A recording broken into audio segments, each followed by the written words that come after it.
Hi everyone, this is Lorenzo Franceschi Bicchirai. I'm a reporter at Motherboard where I write about hacking and cybersecurity.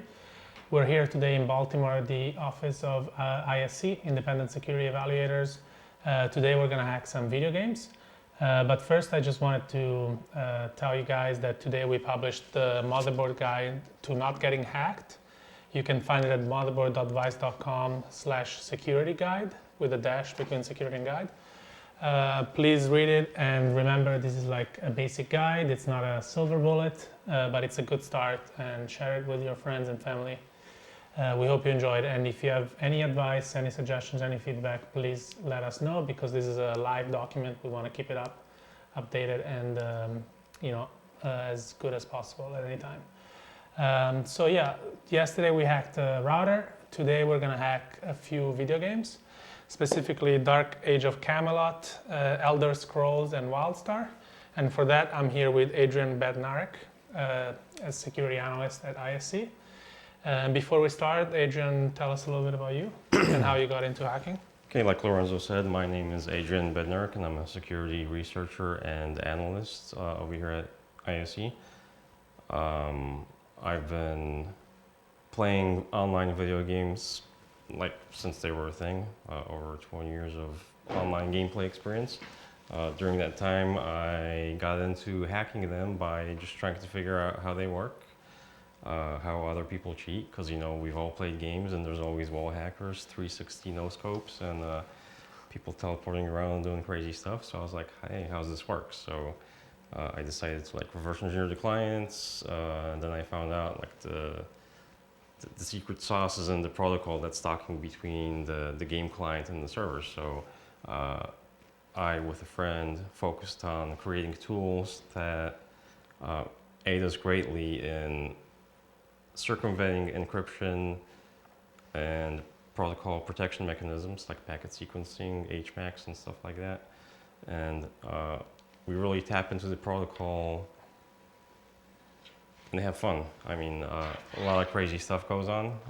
The game developers think that their game logic and the business logic is protected because they use encryption, so nobody's gonna mess with our communication. But once you tap into that, I'll show you guys some of the things you can pull off. Mm-hmm. And just we asked this to Jacob yesterday as well, and some readers I'm sure will wonder, but did you ever have any formal training in security, any computer science training, or did you just learn by yourself? So my background is in information systems, so I'm a programmer by choice, but doing reverse engineering and stuff like that, it goes beyond the classroom. You really have to be dedicated and really interested in doing this. When you're first starting out, a lot of people ask, can I take some courses to help me out in reverse engineering and hacking and stuff like that? You can go out and look at YouTube videos or read a bunch of lectures or read a bunch of posts, but that's not a substitute for spending hours and hours and hours, weeks and weeks and months and years, till you fully understand what's going on, to where you can tap into things and start fiddling with application logic and protocols and stuff like that. Mm-hmm. So yeah, without further ado, as I said, we're gonna hack a few video games. So let's do it. All right, this is. The floor is yours. So this is totally unscripted. I just have like a rough guideline of what I want to talk about. There are 3 games that we're going to talk about. The first one, we'll kind of jump around. I'll do a little bit of the Age of Camelot to show you how the game launches. Usually when you're playing online games, usually there's like a bootstrap client where you log in and it checks for patches, and then it patches and updates the actual game. Once the patching is done, then you enter in your username and password, and usually it gets a token from the server and it passes to the actual game client that starts up and logs in with a session token or whatever. So I'll kind of show you guys how that process works, because it's pretty common amongst all online games, minus a few exceptions. Then we'll jump into Wildstar, and I'll show you guys a unique problem we had a few years ago. A few years ago, there were no really robust 64-bit debuggers. And Wildstar liked to launch itself as a 64-bit process, which posed a small problem because the tools were really immature in reverse engineering and being assistive to figuring out what made the game tick. So we had to find a way to launch the game as a 32-bit process. It's just a fun little side track. Then we'll talk about a really simple integer overflow exploit in Wildstar. It's unique, even though you're using a 32-bit client. All the server-side stuff is 64-bit. So it's a 64-bit integer overflow, which will give us a lot of in-game currency. I'm not going to do it live. I reported this to NCSoft 3 or 4 months ago. Supposedly it's fixed, but I have a video of the hack in action and producing tons of gold. Then I'll kind of give you guys I made a little C++ application that demonstrates how an integer overflow happens, and we'll talk about that. Then we'll go back into Dark Age of Camelot, and I'll demonstrate a tool me and my old business partner, Paul Stabnow, wrote throughout the years and improved it continuously. I'll demonstrate the usage of that tool and how it really illustrates how packets are being sent back and forth between the server and the client. And then I'll show you guys an exploit in Dark Age of Camelot that involved sessions, and it allowed you to dupe or duplicate your character and its items, and that particular exploit worked for over 12 or 13 years. When hacking online games, you really do want to find exploits that, you know, you don't want to crash the servers or cause actions that impede another player's gaming experience. You really want to be just, you know, you're kind of doing your own thing and you just want to be invisible. You don't want to mess with anybody else's gameplay experience, and you don't want to give the developers overtime or headaches. After that, we'll go to Elder Scrolls Online, and I'll also demonstrate the same tool that's custom tailored to ESO, and we'll talk about some packets, we'll talk about some game mechanics of how guild traders work and blind auctions, and we'll talk about a little bit about economies and how hacks affect in-game economies, and it kind of has a cascading effect. We'll talk about, you know, virtual economies and how it's really important right now in the days of in-app purchases. So with that, I'll get started. So some of the tools, well, all right, so going into this, I'll just pretend I just installed a brand new game. I know I have ESO up right here, but we're gonna start with Age of Camelot. So let's assume I have a brand new game and I just install it. I'll navigate to wherever I install it. I totally forgot. This is a brand new laptop, so I set this up specifically for this. So let me poke around. Games, Age of Camelot. So usually when I install a new game and I'm gonna hack it, I like to poke around in the directory, see kind of what's going on, see how many executables there are, see how many DLLs. Are there any funky DLLs? Like, is there something called like game guard or anti-cheat? Like, does the game have like anti-cheat technology? Well, let me preface this because anti-cheat technology is important, but the way we're hacking games is like we're not hacking the servers, we're not doing nmap scans on the server and looking for open ports and trying to like crack into their databases or try to do RCE or stuff like that. We use an account, so we're already in the system. We already have a foothold into their game. We sign up an account. Usually you have to pay for that. So when you pay for an account, you want to be careful that you don't get hacked just by poking around if there's like anti-cheat technology. You know, if there's anti-cheat technology and you hook up a debugger, you'll get your account banned and you're out $60 without, you know, learning anything. So first you want to do some recon, high-level recon. You want to find out what's going on. I know this game doesn't have any anti-cheat technology. It was created back in 2001, kind of forgotten about. A lot of people still like it. So the way you start the game is you launch Camelot.exe, which is their login and also patch client. So you know, it says patch complete. There was no patch today, which is a good thing because patching usually requires recalibration on our tools. So we'll just hit play, and I will hit login once I get my password.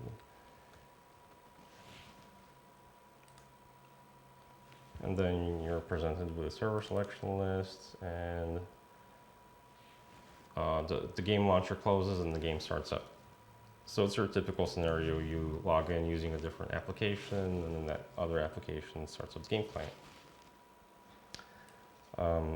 So going back into high-level recon, I like to use Process Monitor and Process Hacker to see some runtime information about the client. So I will find out where my tools are at. Let's do Process Hacker. I'm sorry, my voice is going, so I'll be sipping water throughout this whole thing. All right, so we have Process Hacker here open, and it's basically the Cadillac version of the task manager. I mean, it shows you the process tree, like which process launched which process. So somewhere down here, we should see game.dll, and then we can double click it, see some properties about it. And you guys didn't see this. Damn. Oh well, it's a junk account. So the first thing that stands out is the launcher launched game.dll with some kind of an IP address, some kind of a number, which is probably a port, another number, which is probably the server that you selected. Then it's my username and my password. Not a good thing, especially on a live stream. But right, let's continue on. So first thing is like they're not using session tokens to log into the game, which which is helpful to know because down the road, if you ever want to automate logins, if you like create a bunch of bot accounts, you can use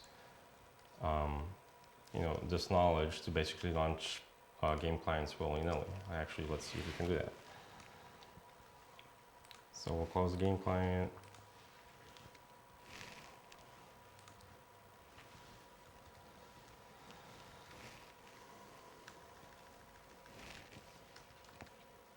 And then we'll see if we can just start it up manually without using the official patcher.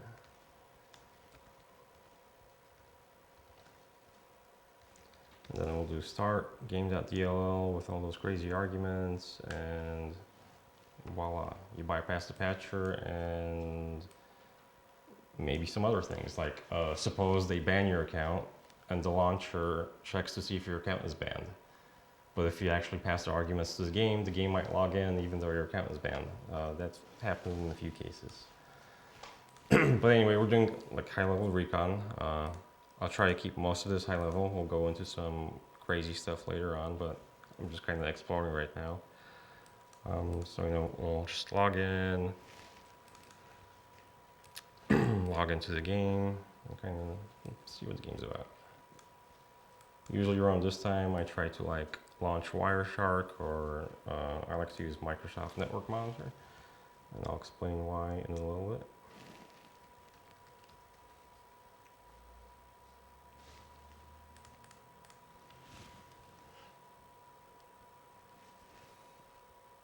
If I can find it. I know I installed it. This thing hid it from me somewhere. I don't know, I'll get back to it. So anyway, it's your traditional 3D game. You can jump around, chat, you have inventory, weapons, and all that stuff. And let me find out what happened to Microsoft Network Monitor.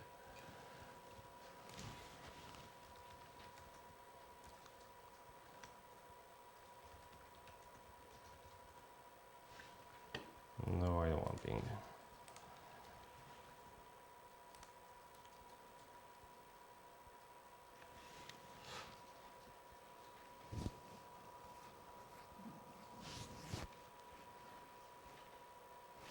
Oh, that's interesting.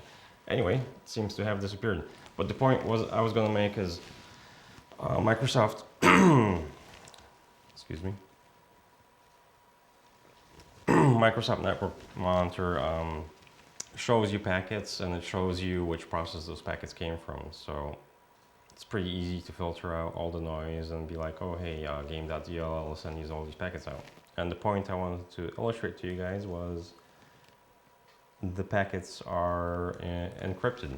So doing stuff out past the application layer, you really can't do anything unless you reverse engineer the encryption. So modifying stuff on the network really isn't an option unless you're into spending weeks reversing the encryption and kind of writing a proxy and wrapping it around. There's a much easier way to do it that we'll get into in a little bit. But with that in mind, I'll jump back, or I'll jump to Wildstar Online.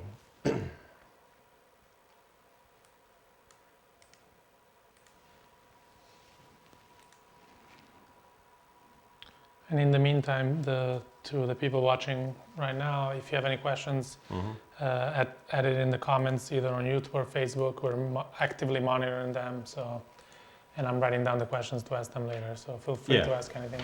I mean, I'm keeping this pretty low level, but if anybody has any specific questions about how all this works or any specific, questions on the nuts and bolts of things, I'll be happy to answer them.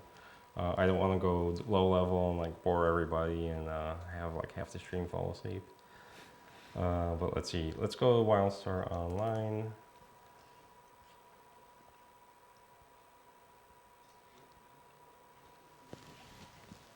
So this morning, Wildstar Online patched. They said they were going to have a 3.5-hour downtime, and this was at like 6 a.m.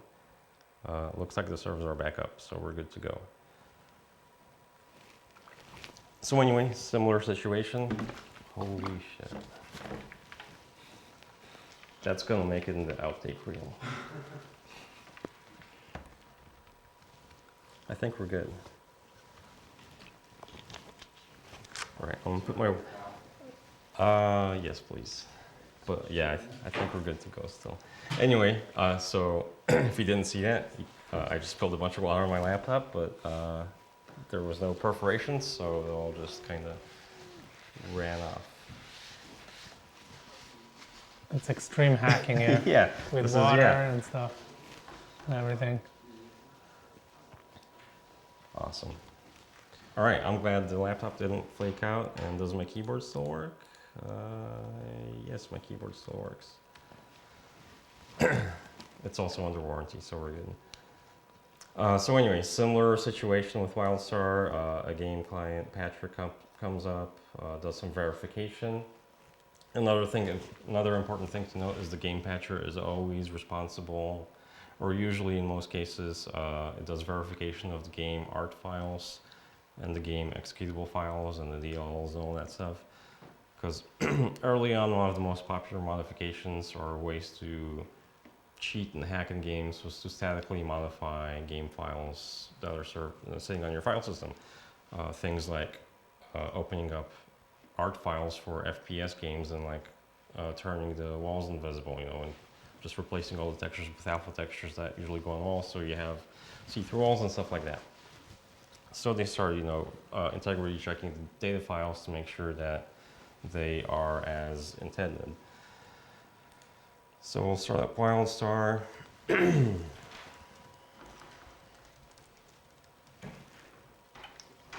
we'll log in. I'll put my water way over here. Thank you. Yeah, it's a lesson to everybody out there. Don't drink and hack at the same time, especially when you're clumsy. No, yeah, don't drink and hack. And drink responsibly. Yeah.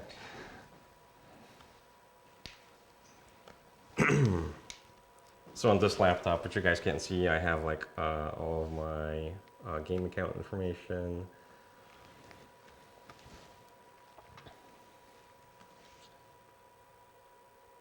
I have an easy question for you if you want to, in the meantime.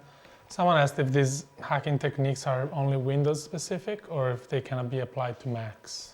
I don't know. Most of the online games and most gaming is centered around Windows. A lot of developers don't like to develop their games on Mac. I think there's a few online games that went over to the Mac. Wildstar might be one of them.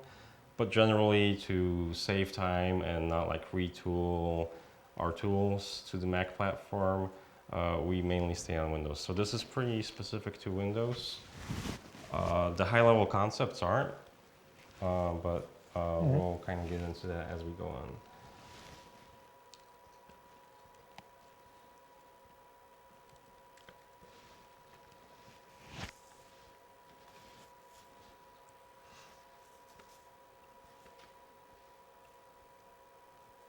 All right, let's see. This time you guys won't see my password. Hopefully my Dark Age of Camelot account isn't stolen yet, because we'll need to use it in a little bit. Yeah, please don't, don't hack into anyone's account. That's illegal, even if you know the password. That's right. I can create another one. It's a free trial account. Be nice, kids. And send in questions. Some of you already have been sending them. I've been writing them down, and as soon as we have a sometime we'll be asking them. All right, now I just got an interesting error message. It says another client is trying to log in with this account. Any5.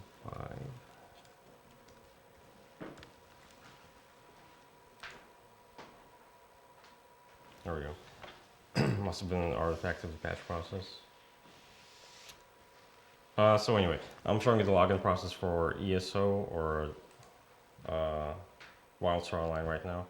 I'll just quickly jump in and jump back out. Right now, if you go to Task Manager, you can see that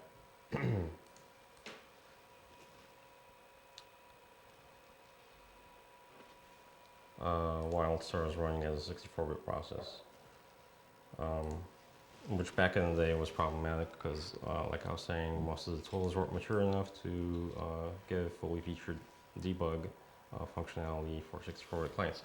So we'll jump back out and then we'll figure out how to launch Wildstar as a 32-bit process, as a fun little side exercise. Most of the stuff that revolves around reverse engineering games, it's trial and error, and it's a very lengthy process. So, yeah, it just takes time and dedication. You really have to want to do this to stay with it. But right now, we'll launch WSO as a 32-bit process, and to do that, I will use x64 debug, which is Ali debug used to be the champion in the debugger arena. x64 debug is gaining popularity, and it's getting updated frequently. So that's pretty much my debugger of choice for like quick little debug jobs.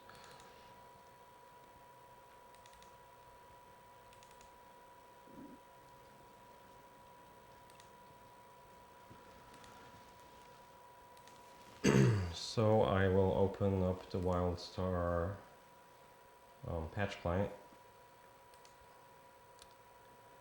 And so the question is, like, how does the Wildstar patch client know in a 64-bit environment? So another common thing is to Google. So we'll look at detecting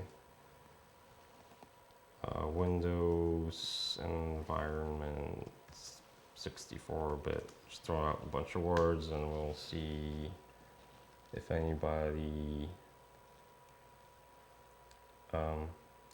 is talking about this. Because I'm sure it's a common problem. Like, when you launch an app, how do you know you're a 64-bit processor or not? There's probably 20 different ways to do it. But let's see what Google says, because, oh, Stack Overflow, let's see. Some guy is saying, is well, 64-bit process, sounds legit.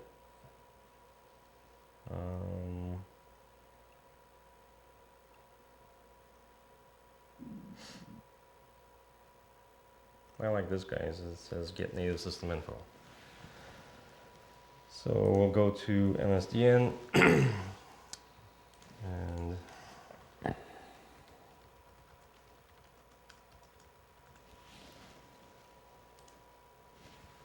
we'll see what get native system info does. It says it takes one argument, which it writes to. So there's no return value, and it returns a system info structure, which one of the fields is a union that has a struct that tells you the processor architecture. Great, this sounds good. And the library that this is in is probably kernel 32. So in x32 debug or x64 debug, we'll go to symbols, kernel 32, we'll look for get native system info.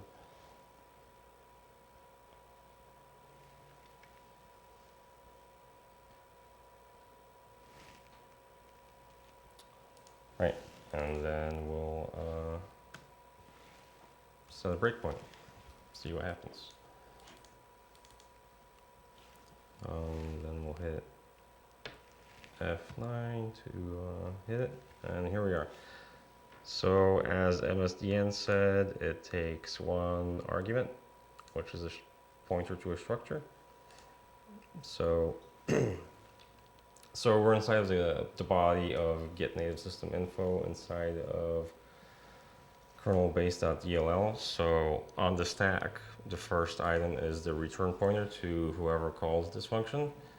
The second thing will be the argument, which is a pointer to a structure that has is supposed to be get native system info.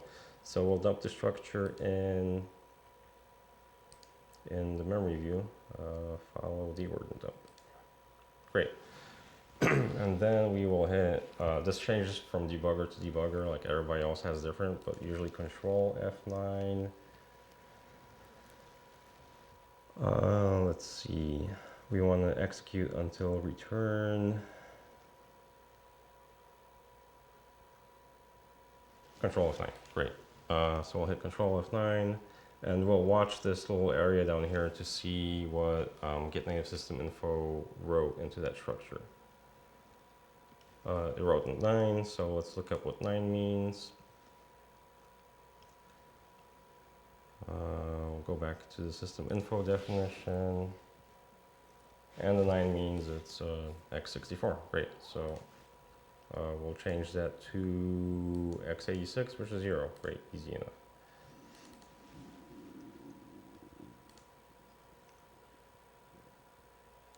And then we'll have 9. So when you're debugging a lot of these games, they have either anti-debug features or process metric features that put breakpoints all over the place to get, you know, an idea of what the process is doing, maybe to get timestamps of execution time for performance profiling and stuff like that. So anytime I encounter a breakpoint that I didn't set, I just hit Shift F9 to pass it back to the application. And we are back at get native system info. So somebody else called get native system info. We'll do the same thing again. Follow it and dump. Hit control F9. It sets it to 9. We'll set it back to 0. This is going to happen a few times, so I'll kind of just go right through this. I'll hit F9. We're back in get native system info. Somebody else is trying to figure out what architecture we're in, so we'll follow and dump. Hit Shift F9. Whoops, I didn't want to do Shift F9. What did I just do? Shift F9 did something.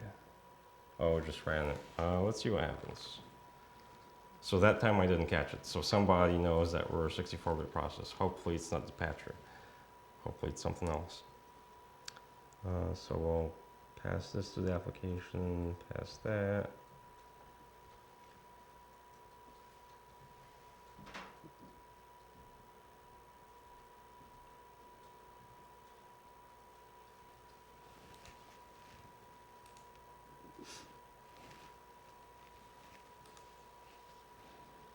And it looks like I broke something by missing that one call.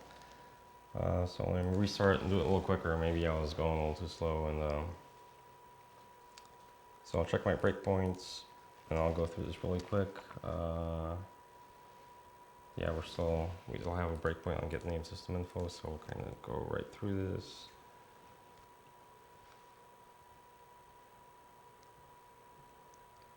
I just screwed up again. All right. For reals this time.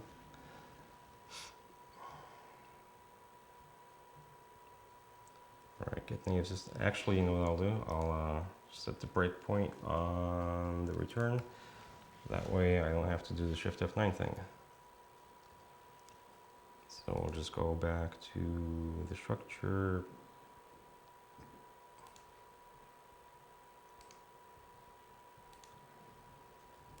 And change all that to 0.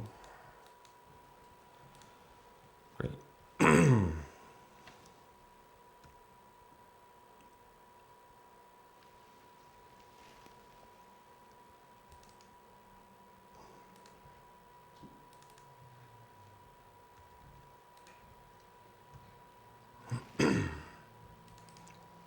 This probably happens 3 or 4 times, so we're almost there.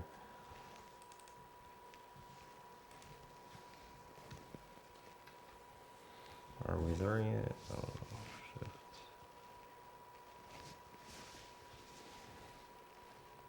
Oh, there's one more.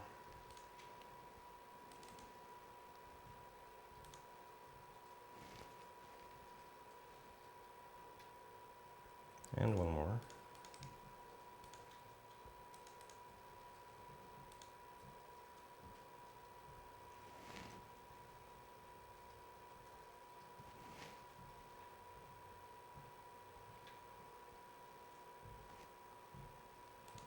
Right, and here we are, and the client is updating, which is a good sign because now it's downloading the 32-bit client.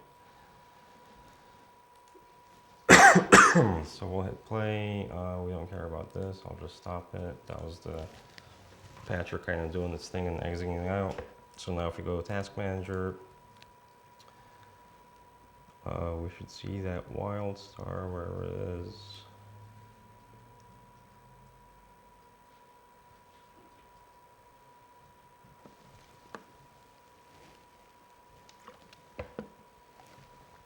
It's invisible, I don't see it. Let's go to details, hit Wildstar. Now you can see that's a 32-bit process. So great, now we can use all of our favorite debugging tools and any custom tools we wrote that work only in the 32-bit address space. So let me log in again and then we'll get into some fun stuff.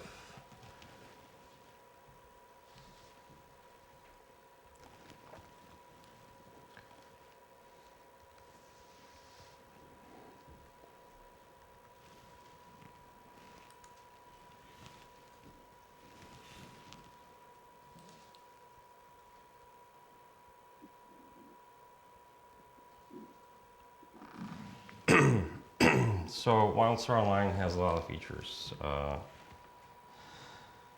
You have an inventory, you have currencies, you have tons of skills, you have tons of weapons, you have a mailbox.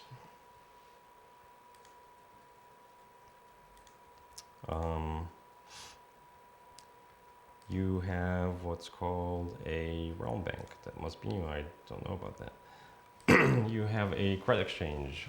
Credit exchange is interesting because it's basically Wildstar's way of doing in-app purchases or selling golds to the players indirectly. So if you want like a premium, all right, so Wildstar is free to play right now. If you want like a premium account with like perks and boosts, you have to purchase cred. You can either pay money for cred, or you can raise in-game money and purchase cred through this thing. Like it'll cost you 74 platinum to purchase a cred, and then you'll have a premium status account.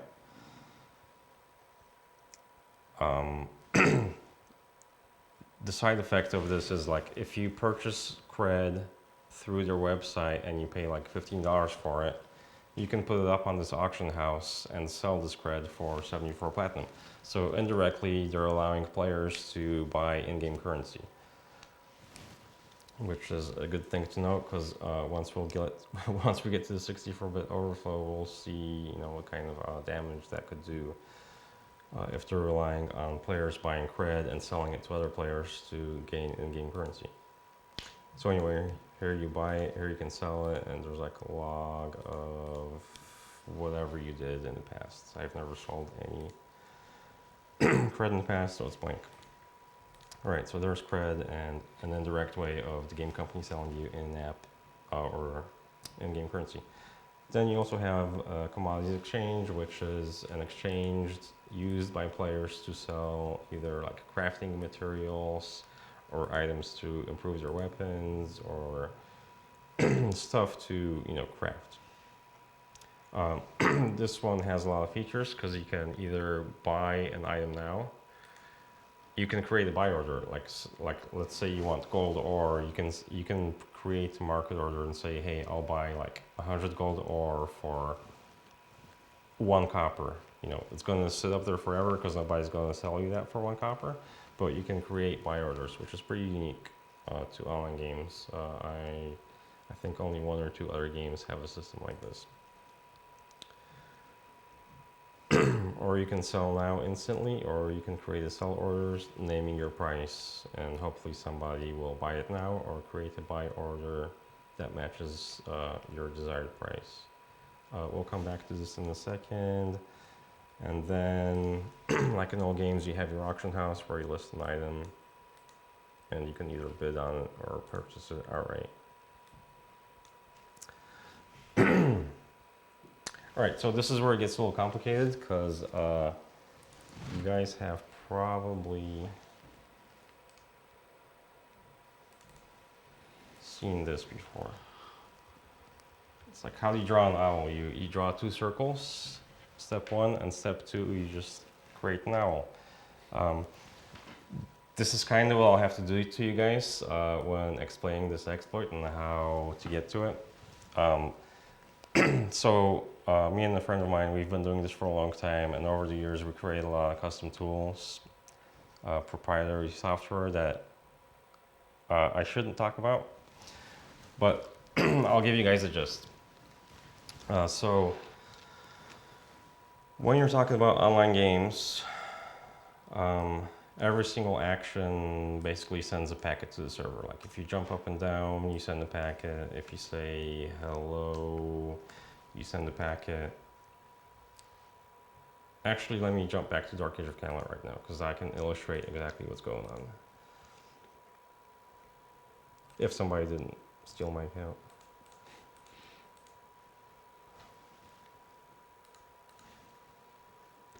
So I'll go back to Dark Age of Camelot and I'll show you guys a custom tool we wrote to intercept unencrypted communication between the server and the client.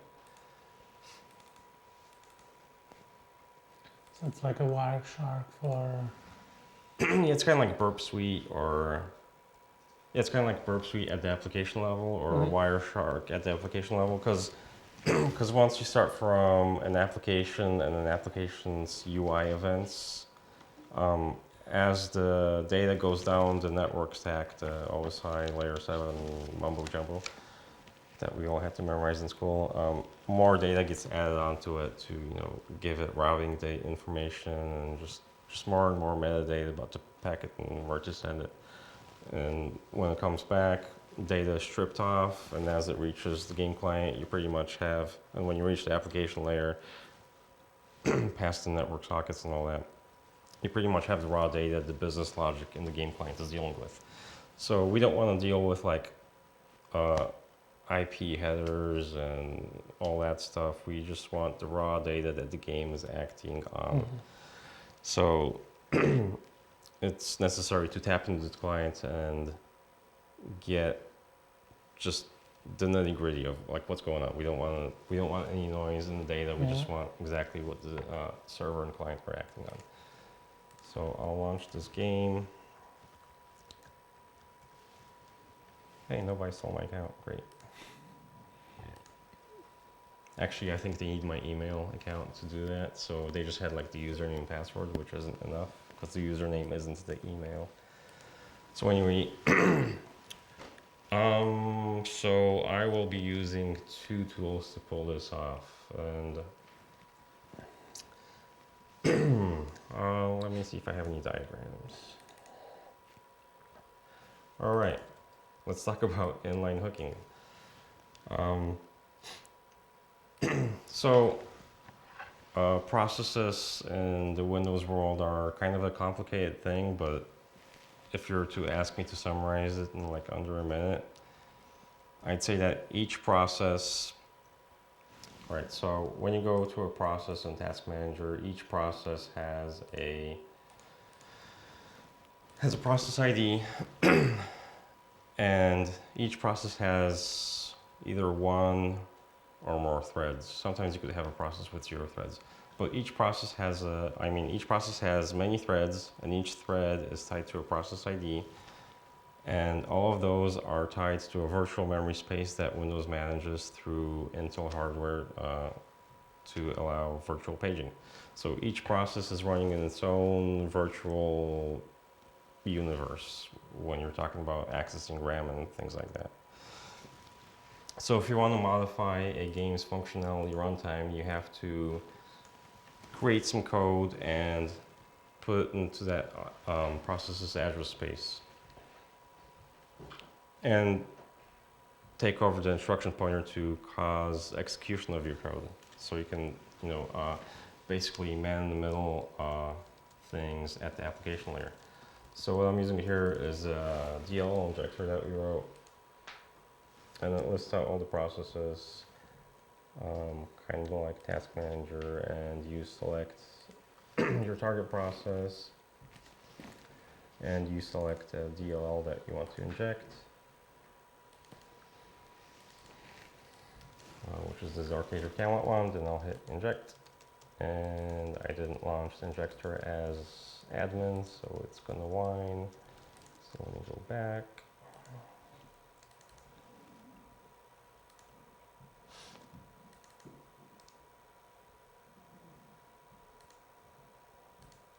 All right, let's try this again. Select.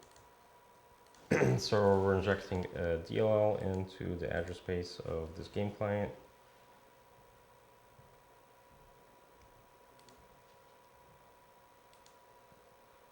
All right, there we go. So it's a very simple user interface. There's a lot going on in the background. This is like the tip of the iceberg. There's probably like 50 to 100,000 lines of code behind this. A lot of it assembly and a lot of crazy stuff that we learned over the years. There's lots of pitfalls when you're kind of doing this kind of stuff.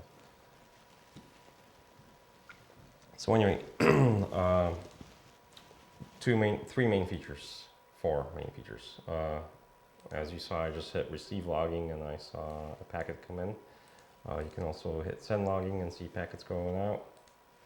And you can copy a packet into here, modify data willy-nilly, and replay it out or fake send it out. So I'll hit send logging, and so we can see what the login process looks like. Great. Lots of stuff going on. Lots of zeros. I see here that there's probably a string. So this packet looks interesting. I'll copy it into a hex editor, which is always handy.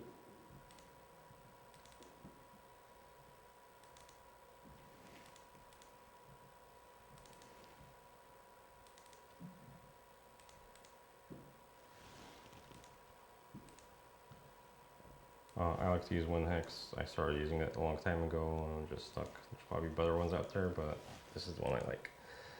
So I'll paste it in as ASCII hex, and so during the login process, one of the packets said no name and my username.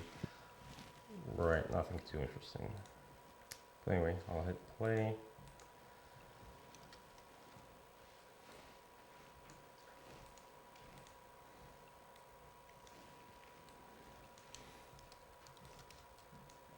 Let me see if I can like resize the game client because it's a little wide.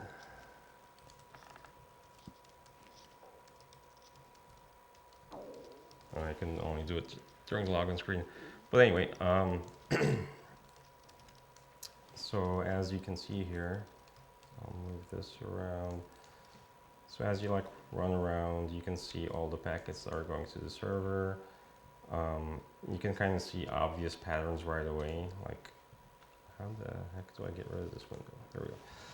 So as I'm running around, you can see that there's a lot of packets out here that start with A9 and they have about 36 bytes of data after it. So those are probably packets that talk about your position in the game world. So there's probably like a few floats in there, one for telling the game which direction you're facing. Actually, when you're just spinning around without running, you can see that it's sending out a bunch of BAA packets, and it looks like the first 4 bytes are changing. So it's probably a fault value right afterwards that's telling the server which way you're facing. Likewise, if you do receive logging, we're probably going to get spammed because we'll see everybody else's movement packets, which happen to be the same opcode on the receiving side. So any NPC that's walking around, any other player, basically anything out there that's moving in the game world will be broadcast to us. So right here you have raw data in packet form that you could use to build cheat tools like radar map hack.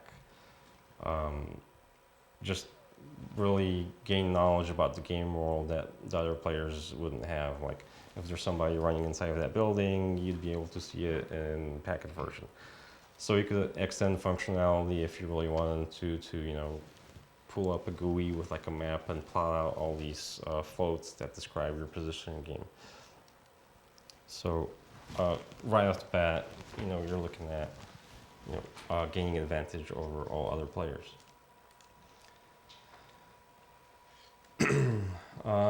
But what I'll talk about next is the duplication glitch that worked for 12 or 13 years. So this bug was available for more than a decade. Yeah, it wasn't very noisy. Like nobody would really notice it. It did have a very visible artifact in game, and since the bug isn't working anymore, I won't be able to demonstrate it live. But I do have a screenshot of like what other players would see if they happen to run across when you're in the process of duping or duplicating.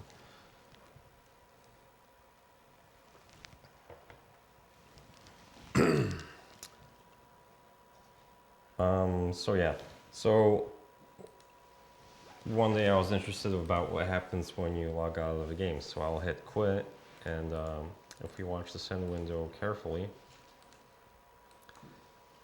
we'll see what packets get sent out.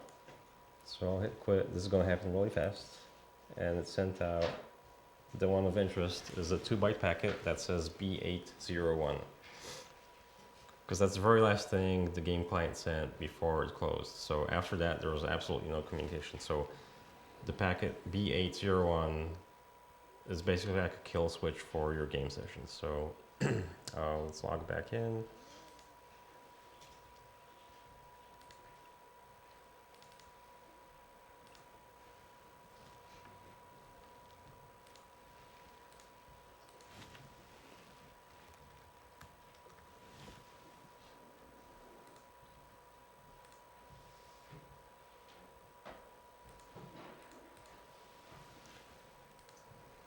Any interesting questions from the live feed? Yeah, we have a few already. Couple of like technical questions, I guess. Mm-hmm. Someone asked where we can get the DLL injector. When one can get those. I'll mention that right now, but I'll talk about it later on.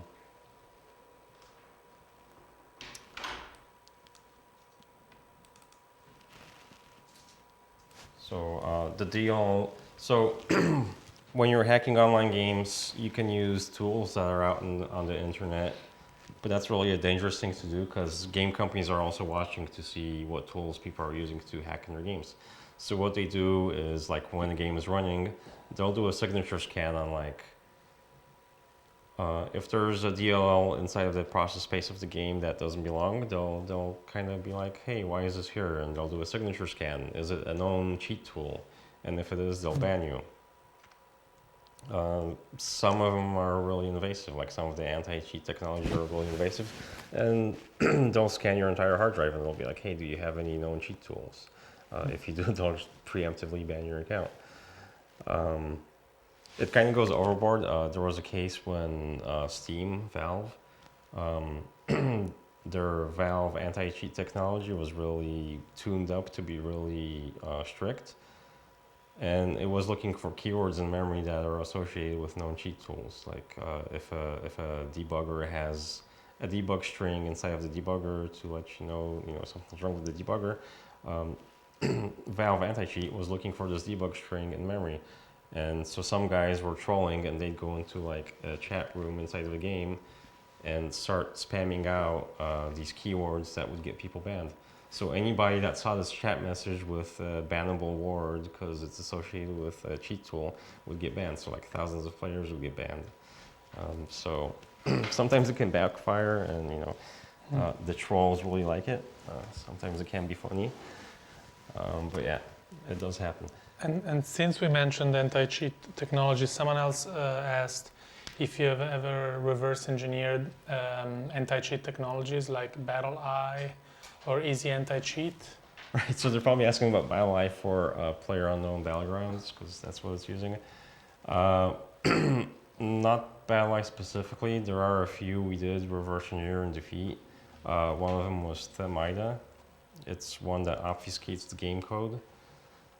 That one is probably one of the best ones, and it's really nasty because it modifies the actual assembly that's running in the background and basically creates a virtual machine. It's hard to explain it, but it's basically causing invalid instructions to execute. The processor throws, a flag and says, "Hey, I can't execute this." So Themida takes over and it's like, "Oh, hey, you were executing this weird instruction. Let's replace it with a legit one." So it's kind of like swapping code out in real time, line by line, to obfuscate the code flow and the code itself. Some of the other ones are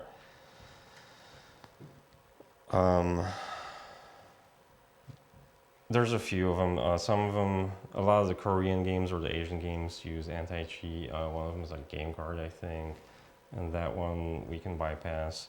I mean, it's all about learning how it works, what Windows APIs it's calling. Is it hooking any Windows APIs to, is it like looking at write process memory to make sure you're not writing process memory into their game? It might be checking load library to make sure you're not calling load library with a foreign library that shouldn't be inside the game, things like that. So yeah, there's probably been like 5 or 6 serious anti-cheat technologies that we had to bypass, and usually that's a 1 to 2 week process to reverse that and defeat it. In the end, I think a lot of the game companies are backing off really hardcore anti-cheat technology.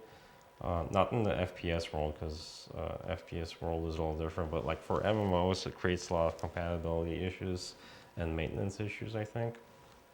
So they're really backing off, doing hardcore anti-cheat technologies.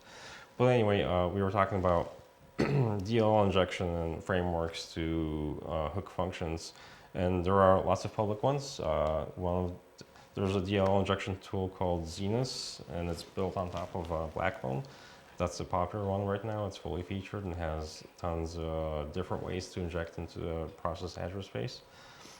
We'll talk about function hooking later, but for function hooking, everybody seems to like polyhook. It lets you hook 64-bit and 32-bit functions.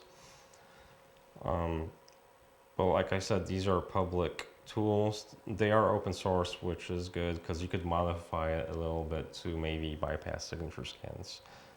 But yeah, if you're playing around and, if you're working on an old game that, doesn't really have anti-cheat technology, or I'd recommend getting like a server emulator and launching a game client inside of a closed environment so you can, goof around, poke around, and use hooking tools and injection tools. I forgot where I was at. What were we going to do? Oh yeah, I was talking about the B801 duplication glitch that lasted for a long time.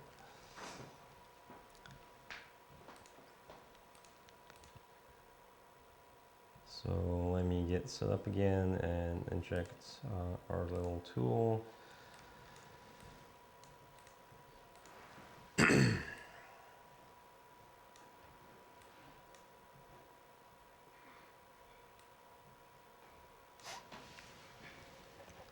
So this game, like if you noticed, I was trying to move the window around and pauses a lot. It was made back in 2001. Just a quick funny little anecdote is they're using like thread pulling for their WinSock communications. So they're constantly looping and trying to see if there's any new data coming in. So it's very resource intensive and wastes a lot of CPU cycles, and sometimes it becomes unresponsive. But anyway, here we are back in game. Actually, let me demonstrate some functionality that you can do with this tool. So let's say we move this item in our inventory back and forth, and we kind of watch and see what packets are being sent out. So it looks like the opcode for this packet is DD, and I moved it from or to slot 28, from or to slot 29. Let's see, I'll replay it. And yeah, so it went from, I guess, 29 to 28, which is kind of backwards. So that's like the destination slot, and that's the source slot.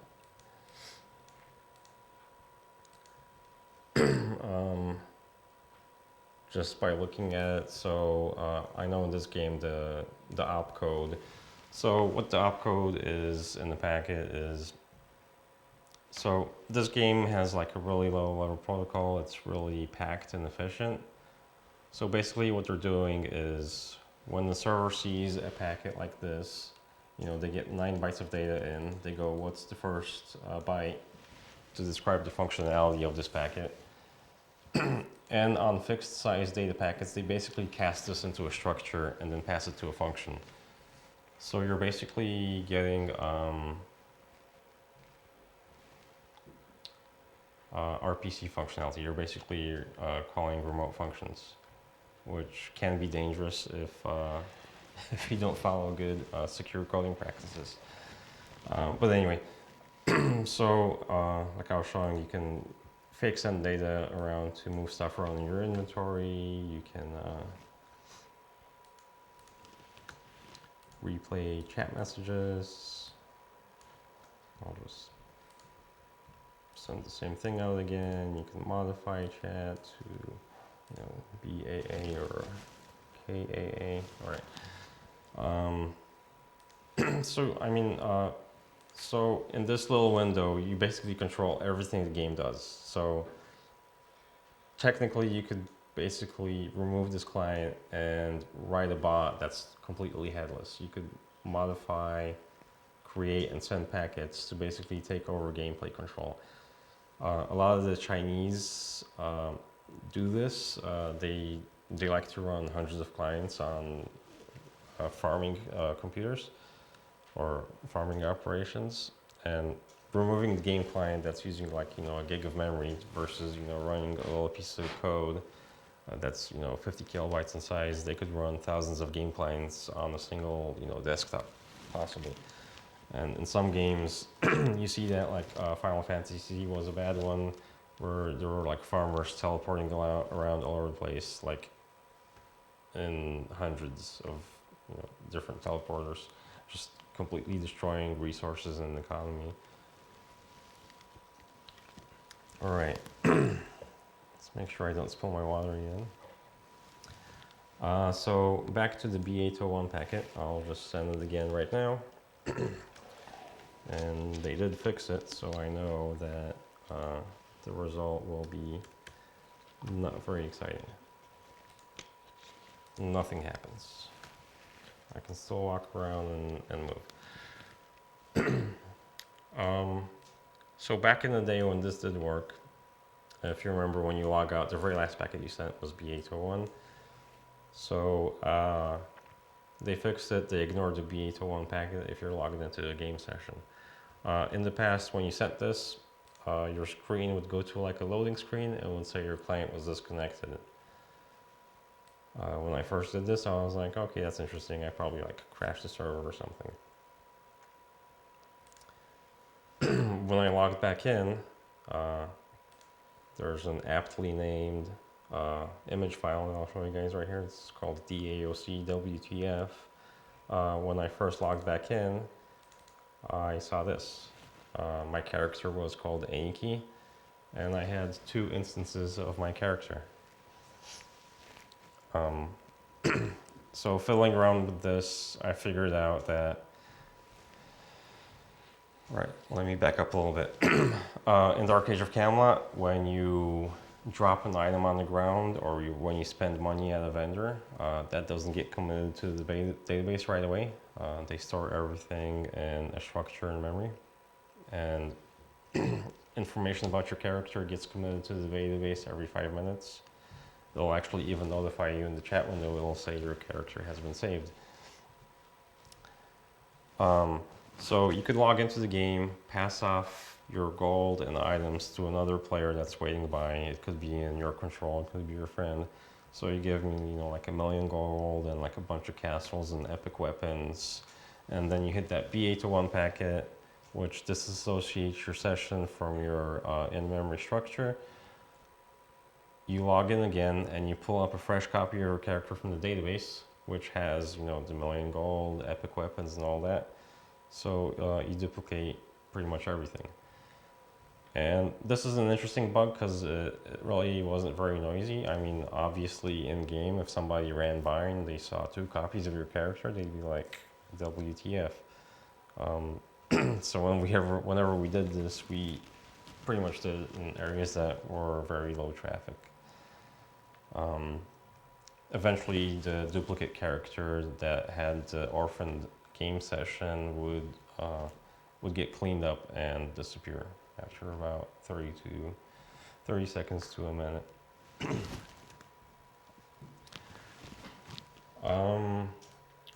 Right, so we talked about this custom tool that intercepts game packets going back and forth from the server before they're encrypted and after they're decrypted on the incoming side. Now I'm thinking, should I talk about anything else here before I move on to the Wildstar exploit?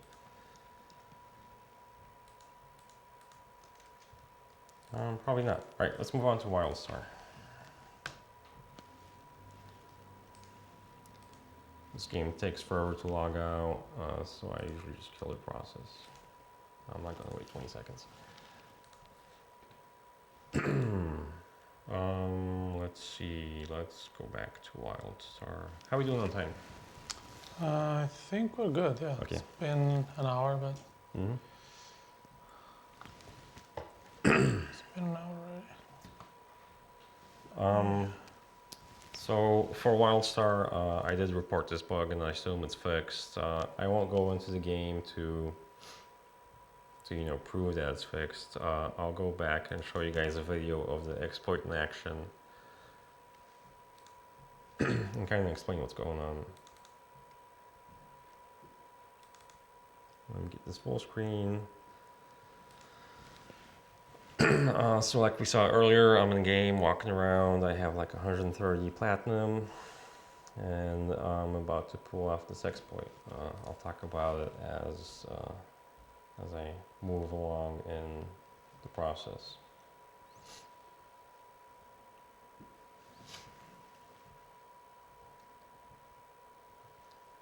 So this exploit revolves around creating a buy order. So I'll create a buy order for this product called Allspice. One thing to note about buy orders is like when you create one, as soon as you submit create buy order, it'll take your money from your inventory and then it'll take a small fee. And I think it's 5 copper or like 0.5%, I forgot which. That fee is really important in making this exploit work. So here I'll create one for 5. This is another tricky situation. Finding the spot where, so the spot we're paused at right now on the debugger is about to serialize a packet and sends to the server, hey, we're about to create a buy order for this item for this much gold. It's a bit challenging finding this exact one. It also required another special tool. Luckily, it has a really helpful debug message over here. I'm always a stickler on people leaving in helpful debug messages in their applications because it really does help out people reverse engineering things a lot. You know, the debug message says marketplace commodity submitted.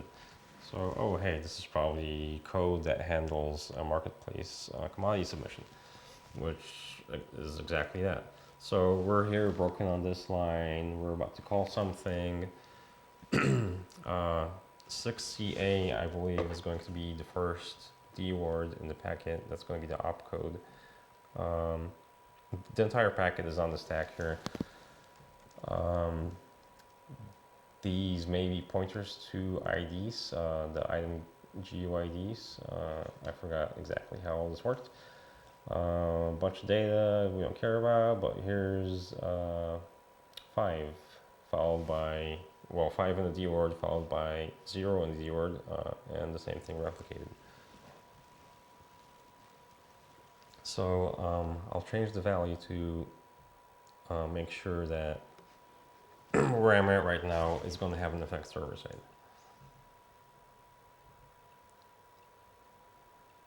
Or, yeah, hold on. I'm just trying to straight out game the system by passing in valid data and nothing happens. So, yeah, modifying the value did have an effect, and the server rejected our invalid bid because I tried to bid some insane amount. So I'll do 6.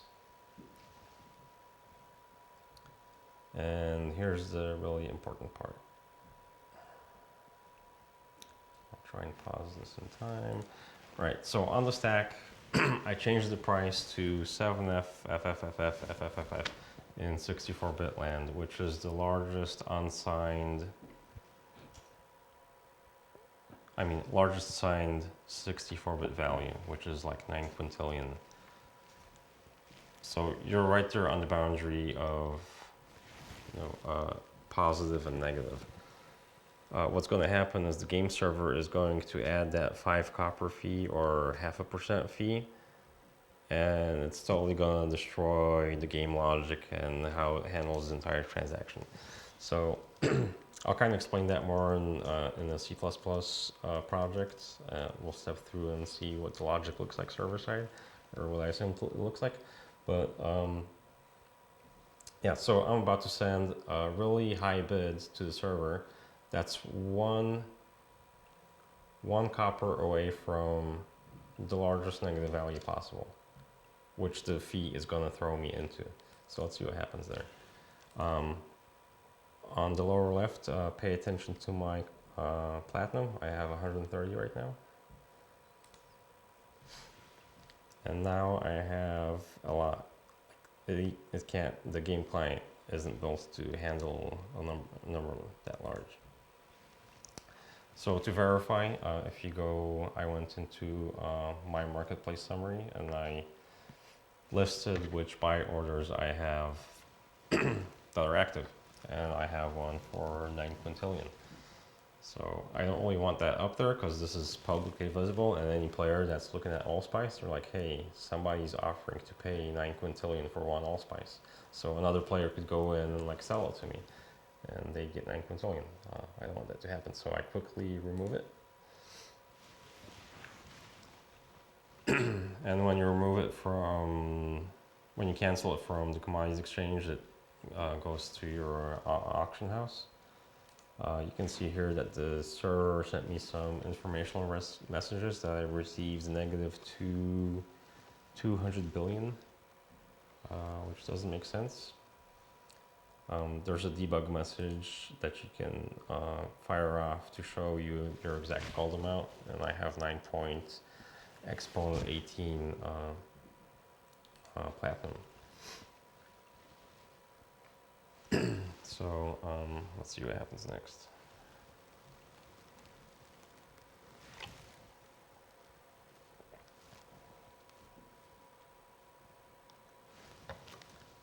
So I'll go to the auction house and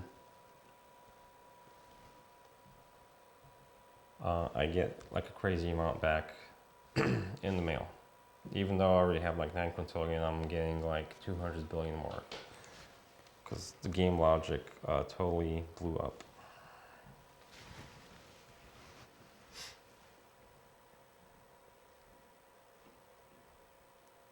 So right now, this is a pretty bad situation.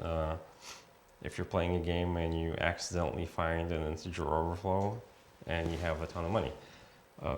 This might flag that, if they're keeping statistics server side, there might be a GM somewhere watching, like if they keep a list of players to see who the richest players in the game are to see if they're cheating, you'd probably be on top of that list. So you don't want to stick around with all this money on you. This would be like if you're a bank robber and you're walking around with like bags of money, across your back. you'll get caught pretty quick. So I'm gonna go back in and try to get rid of most of this to look more legit.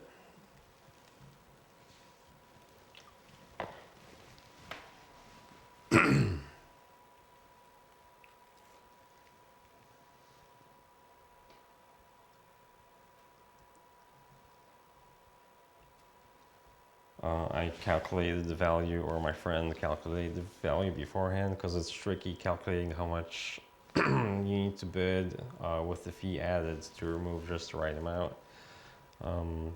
So this is a little bit of a trial and error to get close. Because with a 64-bit number, even if you bid billions, you're going to be doing this, millions of times before you lose all your money. So you gotta be pretty close to make this happen. Anyway, so that time I made another bid. I have 130 platinum left. I'll go back into my orders and I'll cancel it. So in my mailbox right now, I have a lot of money because I just created a bunch on the auction house. I caused the auction house to overflow my character's money and give me tons of money. And in the mailbox, I have a ton of returned money. Billions and trillions worth of platinum all over the place. I'll just open up a few of these to illustrate.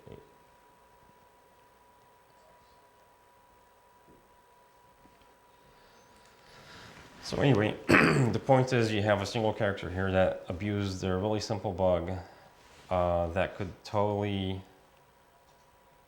undermine an in-app purchase business model.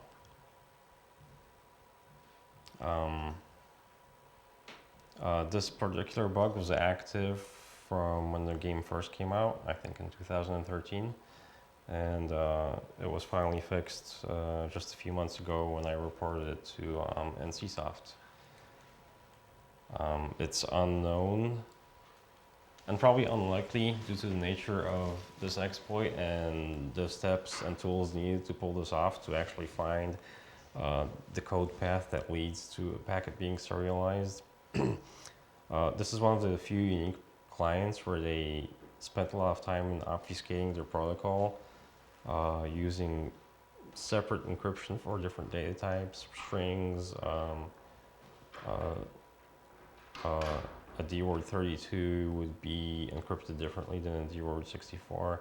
There was a lot of weird stuff going on for them to protect their protocol. So it was a little bit of work to pull this off. Originally, we did this with the proxy tool that I showed you guys in Dark Age of Camelot.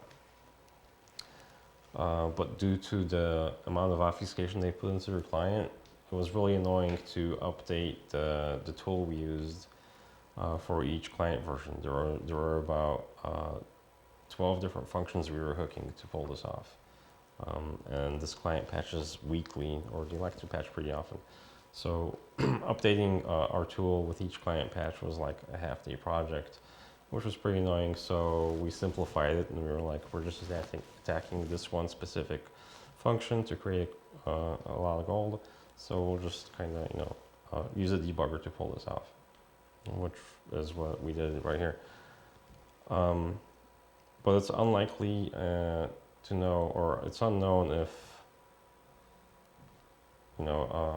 I like to bring up the Chinese a lot because a lot of the Chinese sellers, or a lot of the sellers that sell gold online are Chinese, farming operations and things like that, mainly out of China.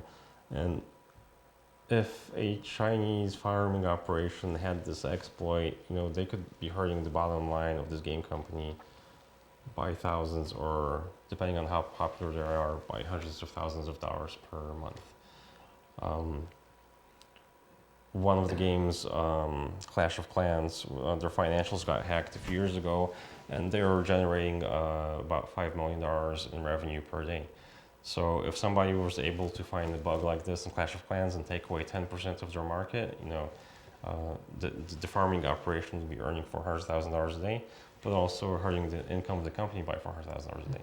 So this is an example of like, yeah, it's a hack and it's really simple and it's a game and might be silly, but it has real financial impact. Especially now when we're moving into the age of IAP. People want free games, but they're totally fine paying, $10 every few days to boost up their level or character. So you get lured in by the prospect of a free game, but then you start paying money into it, and you eventually pay more than the traditional business model where you pay $60 for a game, and the gameplay is free. So as the business is moving to IAP, hacks like this could be devastating. Yeah, someone in chat was asking if you've ever looked into Clash of Clans or you're aware of any hacks or. So any games that have in-app purchases, I try to stay away from. I don't want to mess with the whole legal issue and ethical issue of you don't want to go into Walmart and start selling the same products they have right there on their storefront. I mean, I don't know if there's like legal precedents that would disallow you, probably, but I mean, it's unethical. You don't want to walk into somebody else's business and sell the products they're selling, on the side, on the cheap. It's kind of like scalping almost. Yeah, in fact, someone just asked like if you're aware that doing something like that can get you into lawsuits or I mean, I'm sure the game companies would at least send you a cease and desist. Maybe. I don't think there's lots of cease and desists going around. I've gotten a few of those back in the day when I did some crazy stuff. I don't think there's any legal precedent yet for for a farming operation getting sued by a game company for hurting their profit. That's something that's really hard to prove. Even if somebody came out and said, I made $1 million off of your game, it's like, how is the game company going to prove that in court? It's a really dicey issue. Bottom line is like, I think Wildstar Online, they had a budget of like $50 million in developing their game. I mean, if they allocated like 1% of their budget to like somebody going in and making sure integer flows wouldn't be possible on player-facing endpoints, this issue wouldn't be an issue. But yeah, anyway, simple bug, huge ramifications, really fun to find. It's always a needle in a haystack kind of search. I'm about to spill my water on my laptop again. I'll stick it over here somewhere. Let's move over to, well, let me look at my agenda. So we talked about a bunch of these tools. We talked about online game structure. We talked about game launchers. We talked about patching clients and integrity validation. We talked about client-server communication. Demonstrated tools that could take over that communication. We did a few simple things to show you how you could change the way a process interacts with API calls in the Windows environment to basically change what it sees to cause it to change its behavior. Oh yeah, let's go to the C++. So the overflow that happened in Wildstar, I just whipped up a really quick code example that kind of replicates it.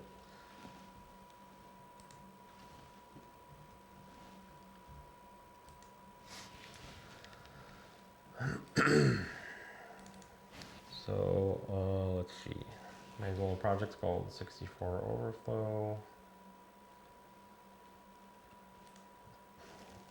It's a very simplified version just to make the point. But I'll run this in okay. So we have 3 variables. Can I make this one bigger? Great. So we have 3 variables. One is character gold, the gold that your player has. The amount of money you're bidding to buy a commodity, and the fee that the commodity house will charge you for placing this bid. So I always forget if it's F10 or F8 to step forward. It changes from compiler to compiler. F10 is step over. So we assign, what just happened? Great, sure. I just fired off like a little thing on this thing. That's gonna be annoying. Anyway, so I assigned 10 to my character's gold. I'll set the commodity bid to that really big signed value, the maximum signed value before it rolls over to a negative. And then, so the commodity bid is like 9 quintillion, the maximum unsigned 64-bit value. Then I'll calculate the fee, which is the commodity bid price, which is 9 quintillion, times 0.5%. So the fee is something insane. Actually, let's see what that is in hex. Interesting. Anyway, so when we set character gold, which is 10 now, minus the fee, minus our commodity bid, because if you remember, once you bid on something, it instantly takes it away from you. So you're subtracting, so this is, the minus equals means character gold minus character gold minus commodity bid price plus fee. So we're subtracting these two from character gold, and we end up with a really big value. Let me switch that back to Octal, and we have 9 quintillion. So that's probably what happened server side. I mean, it's all assumptions, but it kind of fits the bill. But anyway, that's that. So let's move on to the next game, I think. Let's do Elder Scrolls Online, which is an awesome game. I like to play it a lot.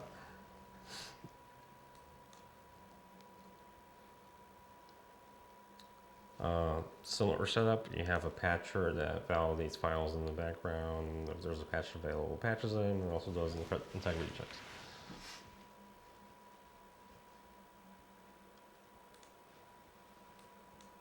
So on this one, I'll also inject the little tool we created.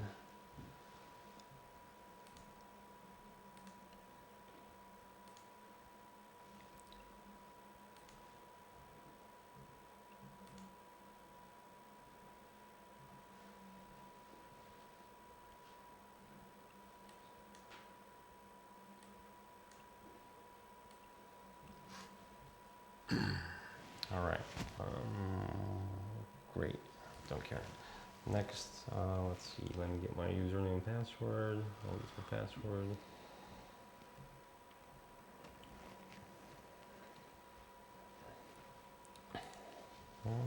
Sure, I'll use this one.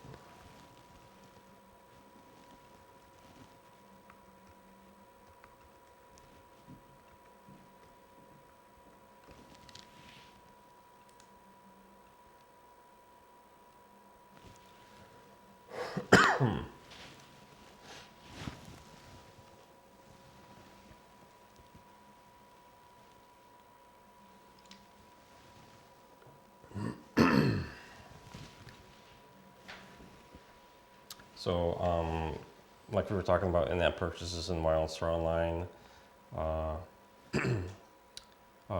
Dark Age of Camelot doesn't have any.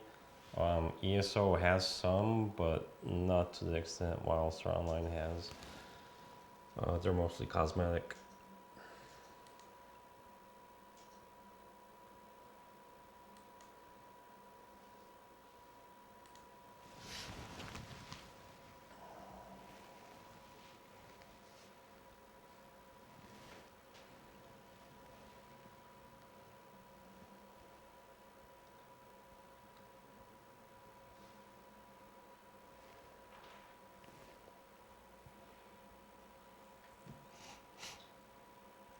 So here we are loaded into the game. Let's see if I remember how to get off my horse. Press H, great. Let me make the window a little bigger so I can see what's going on. All right, so what I want to talk about in ESO is, so ESO is an interesting one. Like Wildstar, it has a lot of functionality. It has auction houses, it has player-to-player trading, it has mail, it has guild banks, and it also has guild traders, which I want to find right now to talk about. So, if you're playing Elder Scrolls Online and you collect, if you go out and kill stuff, you do a bunch of dungeons and you have a bunch of epic gear, there's two ways of selling it. You can either spam it out in chat and say, hey, I have this awesome sword, who wants to buy it? Or you can join a guild. The only way to have an auction house in Elder Scrolls Online is to be a part of a guild, and the guild has to purchase the services of one of these guys. He's called the Guild Trader. So if you want to go on the Guild Trader, you can browse the guild store, and you can buy whatever players listed in that guild store. So this is an interesting concept because there's a limited amount of guild traders per city. They have this little weird banner and scale icon. In this city, there's only one guild trader. So the way you acquire a guild trader is every Sunday night, the highest bidder for that guild trader will get that guild trader services for a week. And the interesting thing is it's a blind auction. So so if you place a bid on a guild trader, well, you can't see what anybody else bid. Like this, somebody could have bid like 1 million gold on this guild trader, but I'll have no idea. Like it'll let me bid 10,000, and when Sunday night comes up and it tallies up who the highest bidder is, it'll just refund me my gold. So it's really a race to the top to see which guild wants this guild trader the most. It's a blind auction. So I'll come back to that. But this game was unique because everywhere you dealt with money or money changing hands, like if you're buying stuff from a vendor, if you're depositing gold to a bank, if you're trading with another player, if you're sending gold over the mail, anywhere you could enter a gold amount to perform a transaction, there was an integer overflow. So this game had 6, 7, or 8 integer overflow glitches that would make your character insanely rich. But this guild trader thing is this guild trader thing is it gets a little more interesting because you gotta keep in mind that this is a blind auction and nobody will see what you bid. Like even if you perform an invalid bid, you'll kind of be safe and in the dark. So I'll go back and play a video of an exploit in action. That might surprise a lot of people if they were if they were bidding for a high commodity guild trader. Some players spend, I've heard people spending, $10-20 million to get a guild trader that's in a popular location that has lots of foot traffic. So it's guild traders have high value item in the game that are highly contested. And I will show you a video where you could buy a guild trader for 1 gold and nobody else would know about it.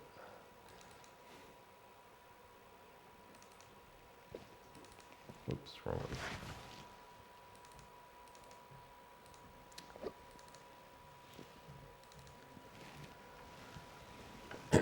So again, here we are. I think I'm even on the same character at a different guild trader. I have the little tool up here. That's interesting.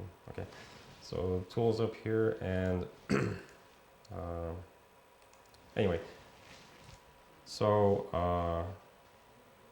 so the packet is 22 in size. This has a 2-part opcode. It's a D word and another D word. So a guild action is if depending on Big Indian or Little Indian viewing memory viewpoint, it's I just say I read it from right or left to right, it's an 0230 packet. And I just want to highlight at the very end is the price you want to bid for a guild trader. So right now I'm trying to bid -1 for a guild trader, and we'll see what happens.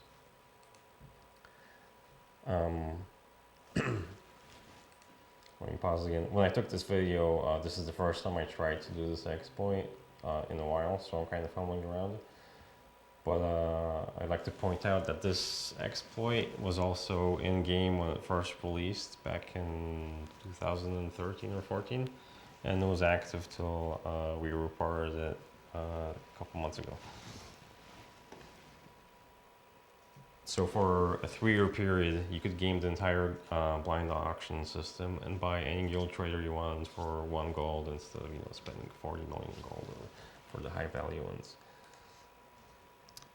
So I'm fumbling around in here. I'm trying to make an invalid bid. The thing I don't know is that there's a sequence number when you're sending out guild bid actions, and I'll kind of point that out in a second when I catch on to it.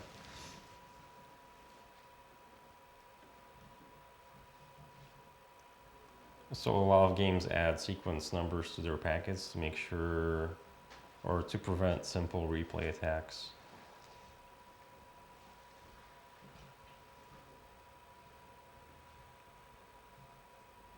So again, I try it again and nothing happens because I still didn't realize where the sequence number's at.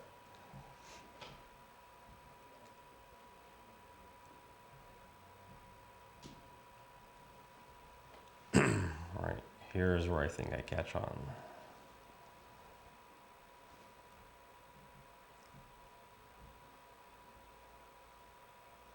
Yeah, right now I'm like, WTF, what's the difference in all these packets? And I'm like, oh hey, one has a 6 and one is different, so that's the sequence number. So each time you interact with the auction house guy, the sequence number goes up by 1. So I'll just try and brute force the sequence numbers because I forgot which one I was on. So I'll try 7, 8, and 9, and maybe 10. One of those is bound to work. Oddly enough, if I was like a developer of one of these games and somebody was like sending me invalid sequence numbers, I'd probably just like insta-ban them right there on the spot because it's something that really wouldn't happen under normal circumstances.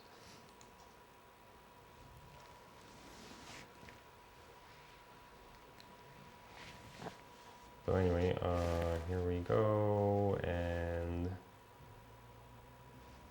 right. So the interface is showing that I bid 1. It's actually -1.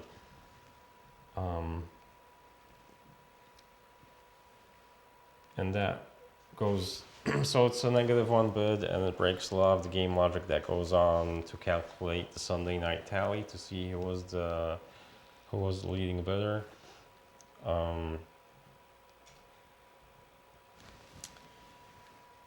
Let me show you a few screenshots. So I did this on like Saturday a few months ago, and then after the guild bidding closed, I took a few screenshots of the aftermath.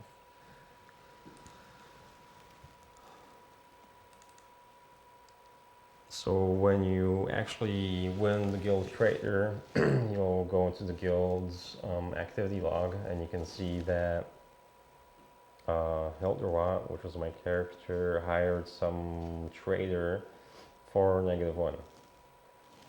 So that's like the proof in the pudding that it happened, and I had that guild trader for not spending any money.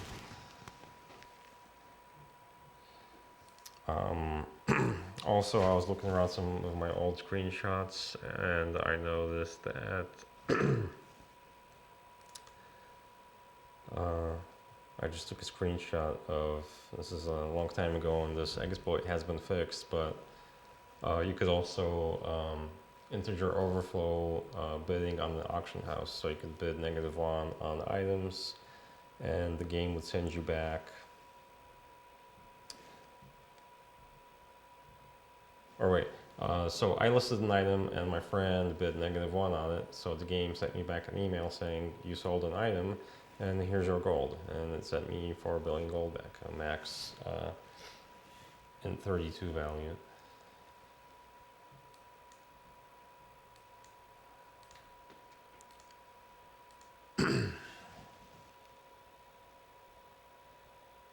All right, we went over 3 games, 3 or 4 exploits. Talked about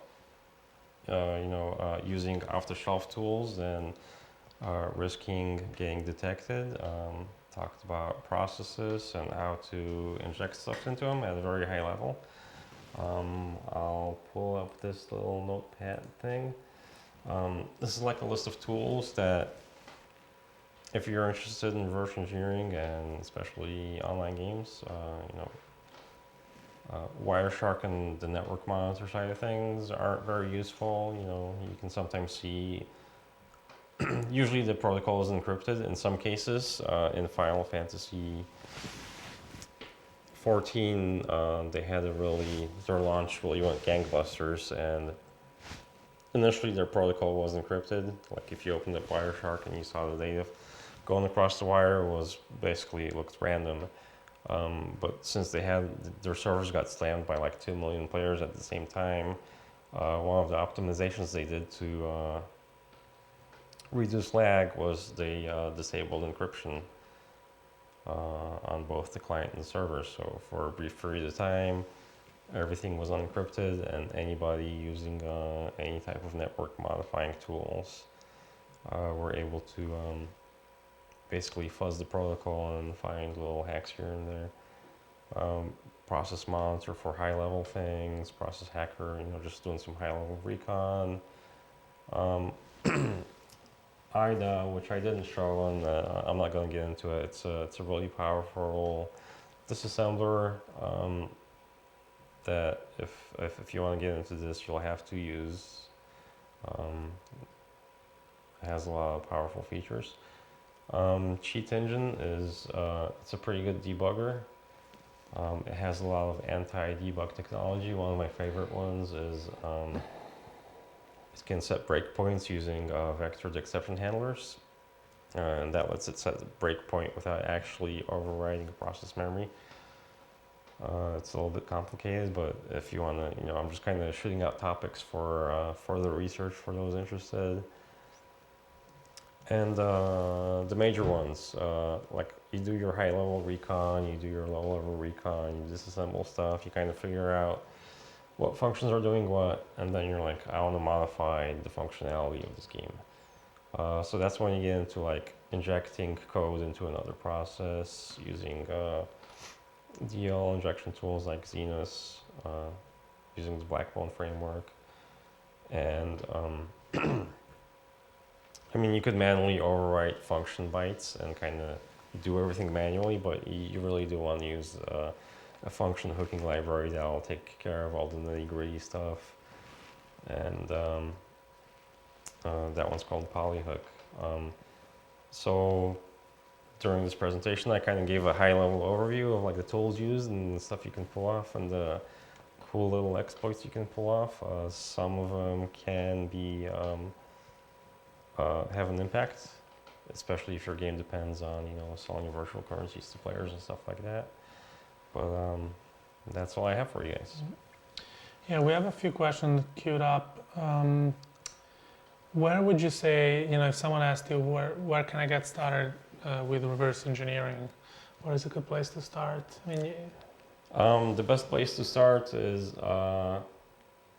Google for Microsoft.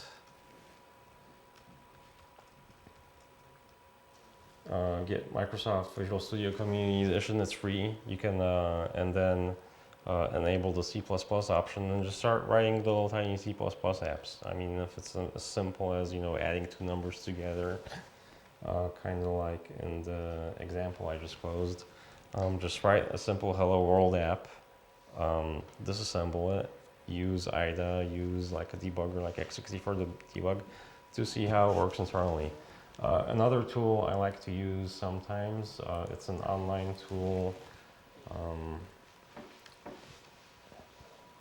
I forgot what it's called, but I always Google for compiler compare, and it's like the first result, even though it's called Compiler Explorer. So compiler explorer once it loads. Any second now. Maybe let's close this. Maybe it's down. Okay, there we go. This is a tool that lets you, on the left side of things, it lets you write C++ code, and on the right side of things, it shows you what the underlying assembly is once it gets compiled. So, you know, if I can type. So I just did a simple statement like integer 8 equals 1, and you can see, you know, RBP -4, which is local variable space, gets set to 1. So the local variable that sits at -4 on the RBP stack is set to 1. And so, you know, you can instantly see what code looks like in assembly land. So that's a good resource to kind of poke around, and it's in the browser, so you can, you know, play around with this anywhere, even if you're at work. And in your experience, you've been doing this for a while. In your experience, have games gotten more secure? Are companies catching up with people like you, or is it still kind of like a Wild West?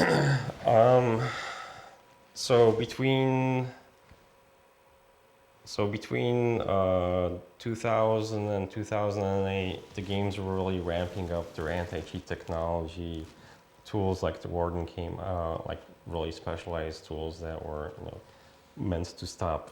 You know, it was meant to be like an end-all solution, which didn't work. People bypassed the Warden. The Warden didn't catch everything.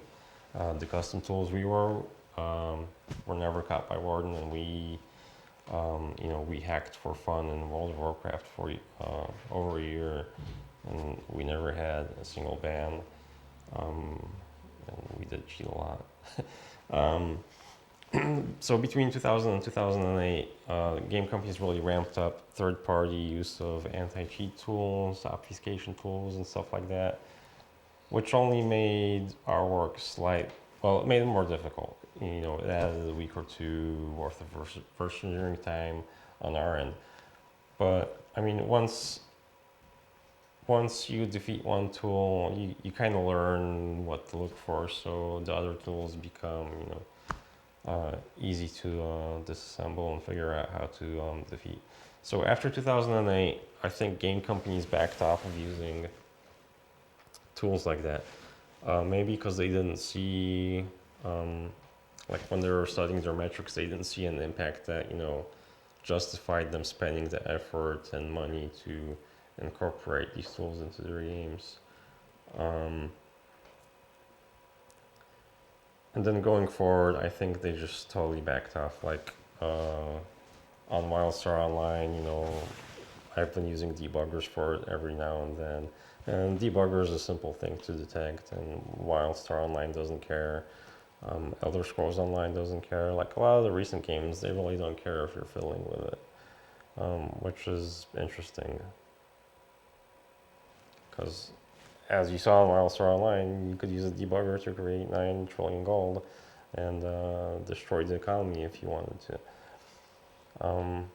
But yeah, I think people are moving away from using third-party solutions, and I think maybe it's that they're unaware of the impact that is possible. But I mean, one day there will be a major hack where a company loses tons of money because their in-app purchase model got turned upside down, and people will be like, "Hey, let's go back to the security model. Let's try and secure things." I think it's a very reactive environment right now. Mm-hmm. So you think the companies don't really have that much of an incentive to fix things for now because their bottom line is not getting really affected? Yeah, I think so. I think it's a cultural issue. Maybe they're burned out on trying to secure games because every time they try, they fail. So they're like, "This never works. Let's just let them hack our game." Personally, I think the best solution was to make the game client open source or make the network layer open source. So, you know, white hat hackers could go in on like test servers and be like, "Hey, you have a bunch of bugs. Maybe offer bug bounties or things like that." Or